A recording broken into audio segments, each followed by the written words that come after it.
সেইকাৰণে বিহাৰে অসমতো আমি ক্লিন সুইপ কৰি লৈ যাম। কংগ্ৰেছ মানে একো নাথাকে। গৌৰৱ গগৈয়ে পাকিস্তানত গৈ ইলেকশ্যন উঠিব লাগিব, অসমত নোৱাৰে ছাৰ। হাৰি যাব,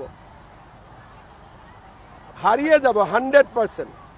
কাৰণ অসমৰ মানুহৰ মেইন চিন্তা হৈছে মিয়াক লৈ। মিয়াক সমৰ্থন কৰা মানুহক অসমীয়াই ভোট নিদিয়ে। তেওঁলোকে সেইকাৰণে এভিকশ্যন যাতে নহয়, মিয়াই যাতে ৰক্ষা পায়, সেইকাৰণে ইমান দিনে জুবিনক লৈ ৰাজনীতি কৰি আছিল। জুবিনৰ প্ৰতি মৰম নাছিলে। জীয়াই থাকোঁতে জুবিনে কাৰ কথা কৈছিলে? মোৰ কথাহে কৈছিলে। জুবিনক সন্মান কোনে দিছিলে? আমি দিছিলোঁ। এইবিলাকতো মৃত্যুৰ পিছত খালি মিয়াক বচোৱা ৰাজনীতিৰ কাৰণে জুবিন গাৰ্গৰ সমৰ্থক হৈছিলে।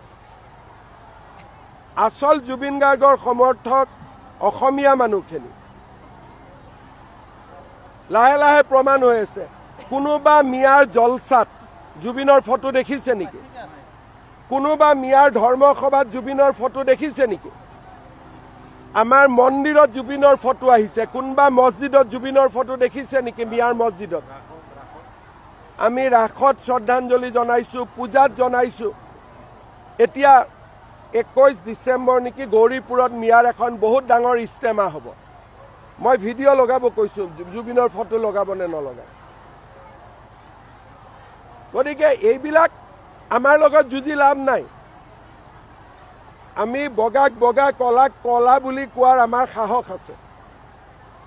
আৰু আমি ৰাজনীতি আৱেগক লৈ কৰা নাই, আমি কাম কৰি ৰাজনীতি কৰিছোঁ। সেইকাৰণে আমি এইবিলাক ভয়ো নাখাওঁ। আমাক ভয় খুৱাব চেষ্টা কৰি লাভ নাই।